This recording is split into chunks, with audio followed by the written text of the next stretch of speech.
واللہ ما طلعت شمس ولا غربت الا وانت. اس مدرسے کا ایک طالب علم جن کا نام ہے حضرت ابو ہریرہ رضی اللہ تعالیٰ عنہ، وہ فرماتے ہیں کہ میں بھوک کی وجہ سے بے ہوش ہو جاتا تھا اور لوگ سمجھتے تھے کہ مرگی کا دورہ پڑا ہوا ہے، حالانکہ بھوک کی وجہ سے. اللہ کی شان آج طلباء سمجھتے ہیں کہ علم حاصل کرنے کے لیے میوے کھانا، اچھی غذا کھانا یہ ضروری ہے، ورنہ یادداشت اچھی نہیں ہوتی. اور اس مدرسے کا معاملہ دیکھو کہ جو سب سے بھوکا تھا اس مدرسہ میں وہ سب سے اعلیٰ طالب علم بنا، وہ سب سے بڑا حدیث کا راوی بنا.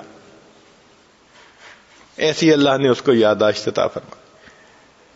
چنانچہ انہوں نے واقعہ لکھا، فرمایا کہ میں عشاء کے بعد مسجد نبوی کے دروازے پر آ کر بیٹھ گیا، لیٹ گیا کہ کوئی تو مجھے کھانے کی دعوت دے گا.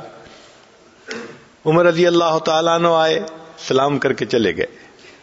میں سمجھ گیا ان کے گھر میں خود بھی کھانے کو کچھ نہیں ہوگا. صدیق اکبر رضی اللہ تعالیٰ عنہ آئے، سلام کر کے چلے گئے. میں سمجھا ان کے ساتھ بھی معاملہ ایسا ہوگا. اللہ کے حبیب صلی اللہ علیہ وسلم تشریف لائے. پوچھا ابو ہریرہ یہاں کیوں لیٹے ہو؟ الجو، اللہ کے حبیب صلی اللہ علیہ وسلم بھوک ہے. نبی علیہ السلام نے فرمایا میرے ساتھ آؤ. تو ساتھ جاتے ہیں. نبی علیہ الصلوۃ والسلام نے گھر سے پتہ کروایا کہ کوئی کھانے کی چیز ہو تو پوچھا تو بتایا گیا ایک پیالہ دودھ موجود ہے. اب ابو ہریرہ عنہ اپنے دل میں سوچ رہے ہیں کہ چلو کچھ تو پینے کو مل جائے گا، کچھ بھوک کا سہارا ہو جائے گا. جب وہ دودھ کا پیالہ آیا تو نبی علیہ السلام نے فرمایا ابو ہریرہ جاؤ اور اصحاب صفہ کو بلاؤ، باقی طلباء کو بھی بلا کے لاؤ. اب حکم پہ عمل کرنا تھا.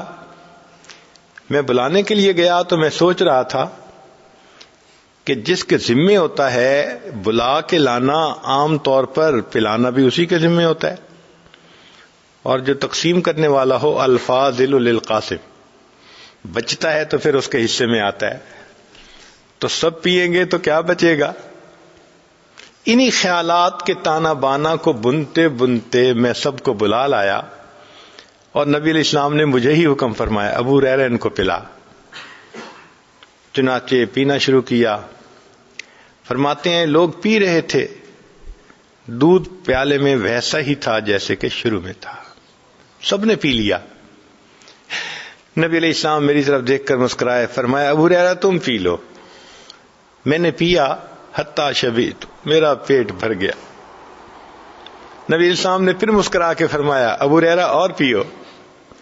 فرماتے ہیں میں نے اور پیا حتیٰ کہ مجھ سے پیا نہیں جاتا تھا. اللہ کے نبی صلی اللہ علیہ وسلم اور نہیں پیا جاتا. پھر نبی علیہ السلام نے خود اس پیالے کے دودھ کو نوش فرمایا اور تب جا کر وہ دودھ ختم ہوا. یہ برکتیں تھیں ان دین کے طلباء کے لیے اللہ رب العزت کی طرف سے.